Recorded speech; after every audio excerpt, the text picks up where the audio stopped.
नमस्कार साथियों, सभी कर्क राशि वालों का इस वीडियो में बहुत बहुत स्वागत है। बहुत ही ज़्यादा विशेष वीडियो है और आपसे मैं कहना चाहता हूं कि कर्क राशि जो है ना, जल की राशि है। और जल का क्या काम होता है? बहते रहना। कभी जिंदगी में रुकना मत। जिस दिन आप रुक गए, आपकी जिंदगी का मकसद आप फील करोगे कि वैसे जिंदगी भले ही बची हो पर वो आनंद नहीं रहा। दूसरा, जल की एक बात होती है शुद्धता, प्योर। बाहर की बुराइयों का अपने मन पे असर मत डालने देना। और तीसरी बात होती है जल की केयर करना। जल जितनी आपकी केयर करता है ना, माता की तरह, जल है तो जीवन है, वैसे भी आपको केयर करना नहीं छोड़ना है अपने जीवन में। दूसरे कुछ भी करते रहें और आप पाओगे कि आपको जिंदगी में आगे बढ़ाएगी खुद ब खुद। खैर, मैं हूं आपके साथ डॉक्टर दिलीप और बहुत ही ज्यादा विशेष वीडियो लेके आपके सामने हाजिर हूं। कारण क्या है इसको इतना महत्वपूर्ण कहने का? बहुत ही बड़ा विशेष वीडियो है ये। कारण ये है कि भैया, दशम का स्वामी दशम में बैठा है। मंगल जो आपका योग कारक ग्रह, कुंडली में कोई एक ग्रह जो सबसे महत्वपूर्ण है आपका, वो मंगल है। वो योग कारक ग्रह है, वो दशम में बैठा है जहां उसको दिग्बल प्राप्त होता है, अपनी मूल त्रिकोण राशि में बैठा है। तो अगर मैं आज ये कह दूं कि भाई जून का महीना वैसे तो सब राशियों के लिए अपना अलग अलग है, बढ़िया है, अच्छा है, किसी का थोड़ा कह सकते परिवर्तन दिखा रहा है, जैसे तुला का परिवर्तन दिखा रहा है, और राशियों के अलग अलग, पर सबसे आगे होंगे कर्क वाले, तो अतिशयोक्ति नहीं होगी गोचर के अकॉर्डिंग, भले ही ढैया चल रही हो आपकी। बस इतना है कि आपकी मंगल की दशा महादशा हो जाए, या भैया गुरु की महादशा हो, या शुक्र की हो, या बुध की भी हो जाए, तो भी चीजें पलट जाएंगी, तो भी आपकी किस्मत जरूर बदलेगी। जिस चीज के लिए आप प्रयास कर रहे हो ना, जान लगा दो, बहुत ज्यादा चांस है वो हो सकता है। बिना प्रयास के नहीं, बिना मेहनत के नहीं। अगर आप किसी के किस्मत के भरोसे बैठेंगे कुछ ऐसा होगा तो मेरा नंबर आ जाएगा, तब तो नहीं कह सकते। ये महीना कहता है कि इस महीने एफर्ट करोगे, मेहनत करोगे, कुछ हासिल करने की कोशिश करोगे, कोई शुरुआत करोगे, दिन रात एक करोगे, तो वो चीज आपको रिजल्ट अवश्य देगी। क्यों ऐसा हो रहा है? क्योंकि एक तो मंगल अपनी राशि में दशम भाव में, 11वें भाव में बुध है, शुक्र है और गुरु है। ये इच्छा पूर्ति का भाव है। किसके थ्रू? मेहनत के थ्रू। सूर्य जो है वो भी 15 तारीख तक 11वें भाव में है। तो पहला जो हाफ है महीने का वो बहुत ही ज्यादा अच्छा दिखा रहा है। केतु तो खैर चले रहे हैं आपके नवम भाव में, शनि आपकी ढैया चल रही है, अष्टम में है, और राहु तृतीय भाव में है। पहले 15 दिनों की बात करते हैं, बहुत खूबसूरत योग है, इच्छा पूर्ति हो सकती है। कैसे कैसे? अब डिटेल पे आ जाते हैं। शुक्र क्या कह रहे हैं? शुक्र कह रहे हैं कि भैया आपको अपनी बहन की हेल्प के थ्रू, अपने सीनियर्स के हेल्प के थ्रू, अपने साथियों के हेल्प के थ्रू, अपनी नेटवर्क सर्किल के हेल्प के थ्रू कुछ बड़ा हो सकता है। माता के थ्रू लाभ हो सकता है, जमीन के थ्रू लाभ हो सकता है, आपके फ्रेंड्स के थ्रू लाभ हो सकता है। शुक्र अपने आप में ऐश्वर्य है। ऐश्वर्य का लाभ होना मतलब से गाड़ी खरीद लेना, एसी लगवा लेना, कंफर्ट की चीजों का आपकी जिंदगी में आना, ये शुक्र यहां पर दिखा रहे हैं। कब तक? 12-13 तारीख तक। इसके बाद शुक्र चले जाएंगे 12वें भाव में। कहते हैं भैया ट्रैवल होगा, खर्चा होगा, कुछ नया सीखोगे, कुछ नया जानोगे, कुछ खर्चा वगैरह होगा, लाइफ में कुछ एंजॉयमेंट आएगा। अब तक लाभ लाभ दिखा रहा है, उसके बाद खर्चा दिखा रहा है, पर अच्छी चीजों पर। शुभ ग्रह जब 12वें भाव में जाते हैं, नॉर्मली अच्छी चीजों पे आपको खर्च कराते हैं। वहीं गुरु क्या कह रहे हैं? देखिए, गुरु कह रहे हैं भाई हम यहाँ पे आए हैं तो लाभ ही लाभ कराएंगे, पर लाभ उनका धीरे धीरे आपको महसूस होगा। अभी आए ही आए हैं तो उनको समय लगेगा। क्या लाभ कराएंगे वो? अब लाभ की जब बात करते हैं तो हमारे मन में तो यही आता है भैया सरफियां बरसेंगी, पर ऐसा नहीं है। डिपेंडिंग अपॉन आपकी कुंडली कैसी है, किस चीज के प्रॉमिस आपकी कुंडली में, अध्यात्म के प्रॉमिस हैं तो अध्यात्म की वृद्धि होगी। अगर आपकी कुंडली में लक्ष्मी योग है, धन योग है, तो धन की प्राप्ति भी होगी। संतान प्राप्ति के योग चल रहे हैं, गुरु का ऐसा संयोग बन रहा है तो संतान प्राप्ति, विद्या प्राप्ति, शादी विवाह का होना, अच्छे मित्रों का मिलना। इसके साथ साथ 1, 2, 3, 4, 5 छोटे भाई की लाइफ में कुछ बड़ा होना, अच्छा होना, आपके कम्युनिकेशन के थ्रू, आपके एफर्ट के थ्रू, आर्ट, मीडिया, इस तरह की चीजों में आपका कुछ नाम होना, फेम होना, किताब, बुक, राइटिंग, एडवाइजिंग, लॉ, इस तरह के फील्ड से जुड़े हैं तब भी आपके साथ साथ आपके पिता के जो छोटे भाई हैं उनकी लाइफ में कुछ बड़ा हो सकता है, अच्छा हो सकता है, बढ़िया हो सकता है। पहले हाफ में खासकर, महीने के दूसरे में भी इस तरह के योग हैं। ये बोल रहे हैं गुरु शादी विवाह का योग बना रहे हैं। शादी विवाह का खुद योग तो नहीं है इस महीने, मुहूर्त जिसको हम बोलते हैं, पर किससे मुलाकात का होना इस चीज को दिखा रहा है। क्योंकि भाई सप्तम भाव शादी का है, विवाह का है, व्यापार का है, यात्राओं का है, उसको गुरु देख रहे हैं तो उसकी वृद्धि करेंगे, यही हमारा ज्योतिष कहता है। और ज्योतिष कहां से आया? हमारे संतों से आया। महर्षि पराशर, महर्षि भृगु, जिसका जिक्र जो है महाभारत और रामायण में होता है। तो जिसको अपनी भारतीय संस्कृति पे भरोसा है, हमें भरोसा है, तो हम उसके बारे में उसी के अनुसार बातें करते हैं। अब बुध की बात कर लेते हैं। बुध क्या कह रहा है? बुध कह रहा है भाई फॉरेन से खर्चा पानी आ सकता है आपका, फॉरेन की कोई चीज से आपको लाभ हो सकता है, विदेश से आपको लाभ हो सकता है, आपका वीजा वगैरह लग सकता है, आपकी ट्रैवल वगैरह हो सकती है, आपको किसी को दिया हुआ जो पैसा है वो वापस आ सकता है। ये कब तक है? 14 तारीख तक। 14 तारीख के बाद बुध जाते हैं आपके 12वें भाव में। बुध जो है 14 तारीख तक ये भी कह रहे हैं कि आपको ना आपके भाई के थ्रू, छोटे भाई के थ्रू, पड़ोसियों के थ्रू, आपके कम्युनिकेशन के थ्रू आपका जो प्रयास है वो रंग लाएगा। पर इसके बाद वो कहते हैं कि आपका प्रयास जो है हो सकता है थोड़ा रिजल्ट कम मिले, या फिर फॉरेन में मिले, विदेश में मिले। आप किसी ऐसे कार्य में है जहाँ पर इमेजिनेशन का रोल है, तो वहाँ आप कोई बहुत अच्छा करो। ये 14 तारीख के बाद की बात होती है। 12वें का स्वामी 12वें में ही बैठा है, अपने मित्र के साथ बैठा है, तो फॉरेन में, विदेश में आपको लाभ होना। आप कह सकते हो कि कुछ अच्छा इन्वेस्टमेंट आप कर सकते हो, इन्वेस्टमेंट आपका बढ़ सकता है, स्टॉक मार्केट से आपका लाभ होना। ये हमारा बुध दिखा रहा है, बुध ग्रह दिखा रहा है। आपका छोटा भाई पे आपका कोई खर्च हो सकता है, आपकी पत्नी पे आपका कोई खर्च हो सकता है, स्पाउस के ऊपर आपको कोई खर्च करना पड़े। इन लोगों की जिंदगी में स्पाउस, पति या पत्नी में यात्राएं आ सकती हैं, भाई की जीवन में यात्राएं हो सकती है उसको, या उसकी लाइफ में कुछ थोड़ा बहुत, भाई की लाइफ में कुछ थोड़ा बहुत उतार चढ़ाव या कोई लॉस भी हो सकता है। इस तरह के संकेत भी 15 तारीख के बाद मिल रहे हैं या उसके आसपास। वहीं सूर्य की बात कर लेते हैं। देखिए सूर्य ग्रह जो है ना, द्वितीय भाव का स्वामी है और 11वें भाव में बैठा है, धन का योग बना रहा है। फैमिली में धन आएगा, फैमिली से धन आएगा, फैमिली के थ्रू धन आएगा, पिता से धन आएगा, पिता को धन आएगा। इनमें से कोई भी चीज हो सकती है। ज्योतिष में बहुत सारे कॉम्बिनेशन बनते हैं।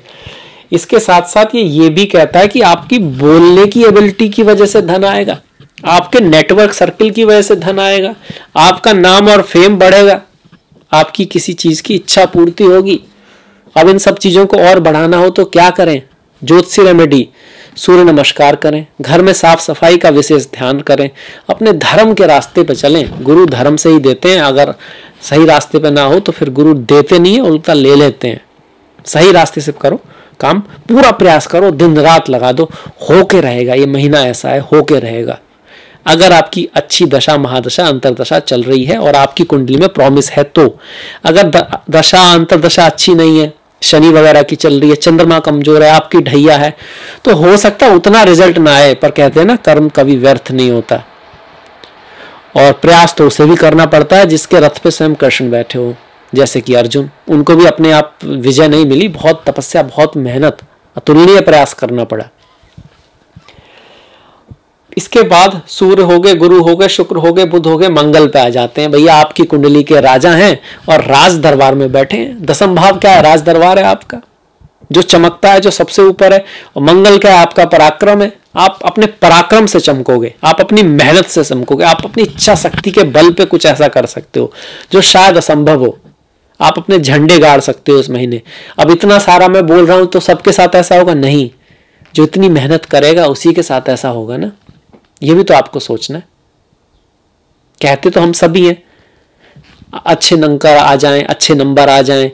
जब बच्चे होते हैं तो कितने बच्चे होते हैं जो मेहनत करते हैं, उनके आते हैं या नहीं आते हैं?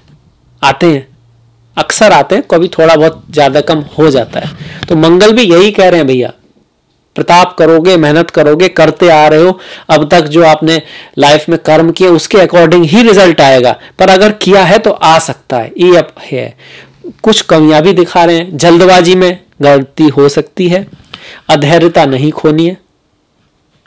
अधैर्यता मतलब धैर्य रखना है आपको, जल्दबाजी में नहीं पड़ना है, पूरी तैयारी करके चीज़ों में जाना है। ऐसा ना हो कि बस बिना तैयारी के ही घुस गए, पर जाना जरूर है। कुछ चीज़ें रास्ते में भी समझ में आती हैं। ऐसा नहीं होता है कि घर से आप निकलो और सारे सिग्नल रेड, मतलब सारे सिग्नल ग्रीन हो। जहां तक पता है वहां तक जाइए, फिर वहां से आपको रास्ता मिलेगा। जिस चीज से प्यार है, जो चीज दिल में है ना, और जो सही है, उसके लिए जाना चाहिए, क्योंकि फिर वहां से जहां ले जाना है डेस्टिनी आपको खुद ले जाएगी। पर अगर आपने वो पहला कदम ही नहीं उठाया तो जिंदगी भर सोचते ही रहोगे कि भैया कर सकते थे, मन भी था पर नहीं किया। किस वजह से? कि भैया लोग क्या कहेंगे, ज्यादातर तो यही रहता है। परिवार क्या कहेगा, होगा नहीं होगा, वो नहीं होगा तो कुछ और होगा। पर उस रास्ते पर तो चले जो मन कह रहा था, जो आत्मा कह रही थी। ये तो बहुत बड़ी बात होगी। अब इसके बाद मंगल भी देख लिया कि भैया धैर्य रखना है, और पढ़ाई लिखाई के मामले में एफर्ट कराएगा। पंचम भाव पर मंगल की दृष्टि खुद की दृष्टि है, तो प्रेम प्रगाढ़ होगा, मजबूत होगा, पर आपको प्रयास करना होगा। थोड़ा सा मंगल की दृष्टि है तो मलेफिक ही, थोड़ा सेक्रीफाइस करना होगा, कुछ देना होगा। वैसे भी प्रेम तो देने का ही सब्जेक्ट है, वहां मांगने का तो मतलब आता नहीं है ना। जिसमें दूसरे की भलाई हो वही करो और उससे आपको खुशी हो, वही प्रेम है। बांधने का सब्जेक्ट जो प्रेम नहीं है कि भैया ये मुझे मिल जाए, ये तो कुछ और हो गया। ये मंगल कह रहे हैं। वैसे प्रेम के मामले में अच्छा है, शादी विवाह के मामले में ट्रांसफॉर्मेशन है। स्पाउस की लाइफ में कोई बदलाव आ सकता है, उसकी स्वास्थ्य में भी थोड़ी दिक्कत रह सकती है, दिक्कत चल रही हो, ये पॉसिबिलिटी है। वो कई बार दिक्कत बड़ी होती है, कई बार दिक्कत छोटी होती है। मतलब जैसे कि वो पतले होना चाहती है या चाहता है पर नहीं हो पा रहा है, उसकी लाइफ में कोई बदलाव आ रहा है, वो नई करियर की तरफ जा रही है या जा रहा है, कुछ नया करने की सोच रही है या सोच रहा है, ये सब चीजें चल रही होंगी। सास ससुर की लाइफ में, उनकी फैमिली में कुछ उतार चढ़ाव चल रहा होगा ढैया की वजह से। अगर इसमें स्थिति ज्यादा नेगेटिव है तो चीजें फिर बढ़ के धन को, फैमिली को भी इफेक्ट करेंगी, कार्य को भी थोड़ा इफेक्ट करेंगी, डिले आना, गैप आना, ये सब शनि की ढैया के रिजल्ट है। इसके साथ साथ संतान की लाइफ में कुछ उतार चढ़ाव रहना, और कई बार संतान की चिंता रहना कुछ ज्यादा ही कि हो पाएगा नहीं हो पाएगा, ये आप देख रहे होंगे। अब ये सभी के साथ इतना ज्यादा ही हो ऐसा जरूरी नहीं है, डिपेंड करेगा भैया आपके शनि कैसे हैं कुंडली में, आपका चंद्रमा कैसा है, आपकी कुंडली में योग कैसे हैं। ऐसा तो नहीं है ना कि सारे के सारे कर्क वाले जो हैं, मैंने कर्क नहीं लिखा माफ कीजिएगा, सारे के सारे जो कर्क वाले हैं उनका सबका एक सही होगा, ऐसा तो हो नहीं सकता। कर्क, कैंसर, जो जुड़वा बच्चे भी होते हैं तो उनका घाटी लग्न अलग होता है, आप जानते होंगे। या फिर एक चार्ट होते हैं जो तो हर 2-3 कुछ सेकंड के बाद बदल जाते हैं। और आप कह रहे हो करोड़ों जो कर्क वाले हैं, जो उनका कैसे हो सकता है, किसी ने 4 साल पहले जन्म लिया है, किसी ने 20 साल पहले, किसी ने 10 साल पहले, तो ओवरऑल है। पर हाँ, जहां इसमें एक आइडिया मिलता है किसके लिए क्या चल रहा है, ढैया चल रही है, पर उस ढैया में भी ये जो महीना है बेस्ट ऑफ द बेस्ट बन के आया है।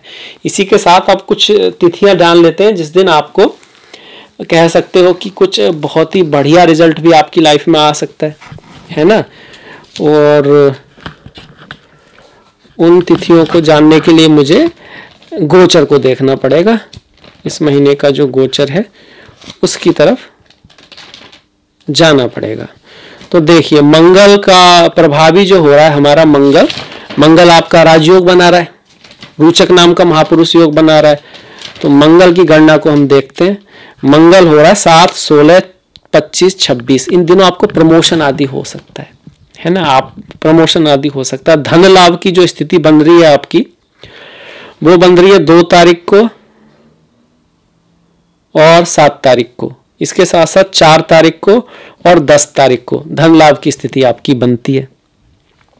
5 तारीख और 14 तारीख भी काफी अच्छी है, इस दिन कुछ हो सकता है। खर्चे के योग बनते हैं आपके 21, 29, 11, 23, 12 और 24 तारीख को कुछ खर्चा वगैरह, ये सब ट्रैवल वगैरह ये सब हो सकता है। इसके साथ साथ आप क्या रेमेडी हो सकती है इस महीने, एक तो हनुमान जी की पूजा करो। अगर आपकी हनुमान जी की पूजा करते आ रहे हो तो बहुत फायदा हो सकता है। मंगल का फास्ट आपके लिए बहुत अच्छा होता है, बहुत ही बढ़िया होता है। गुरुवार के दिन मंदिर जाना आपके लिए बहुत अच्छा होता है।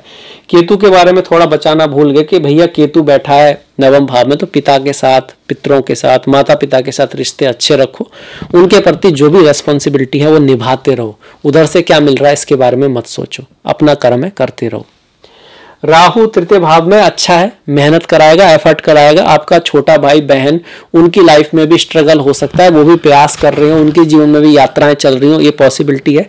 पर अल्टीमेटली आपके लिए राहु का गोचर यहाँ पर बढ़िया है। माता का थोड़ा खर्च देगा ये राहु का जो गोचर है, और पिता की लाइफ में भी कुछ उतार चढ़ाव यहाँ पे रह सकते हैं।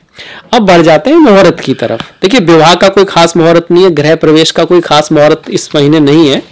व्हीकल के लिए आपको गाड़ी से संबंधित कोई काम करना हो, जमीन से संबंधित कोई काम करना हो, उसके लिए व्हीकल के लिए तो पूरे 12 तारीख तक बहुत अच्छा है। और जमीन से संबंधित आप कह सकते हो कि पूरा महीना बढ़िया है। तो जमीन पे ही पहले आते हैं 2, 6, 7, 11, 12, 22, 27। व्हीकल के लिए 2, 6, 7, 9, 10, 16, 17, 19, 24, 26, 27 तारीखें अच्छी हैं। ओवरऑल कुछ और भी काम होते हैं जिंदगी में, तो 2, 4, 5, 9, 10, 11, 16, 19, 20, 19, माफ कीजिएगा 20 के बाद 23, 24 और 30 तारीखें शुभ हैं। तो ये हो गया मेरी तरफ से कर्क राशि वालों के लिए जून का राशिफल। मुझे आशा है कि आपको अच्छा लगेगा, तो शेयर कीजिएगा, उसमें आलस्य मत कीजिएगा। और पहली बार अगर इस चैनल पर हैं, सब्सक्राइब नहीं किया है तो सब्सक्राइब कर सकते हैं, घंटी वाला बटन भी दबा सकते हैं अगर आपको ज्योतिष में इंटरेस्ट है तो। अब आपसे मुलाकात होगी नेक्स्ट वीडियो में, तब तक के लिए आपका सबसे पहले बहुत बहुत धन्यवाद। नमस्कार।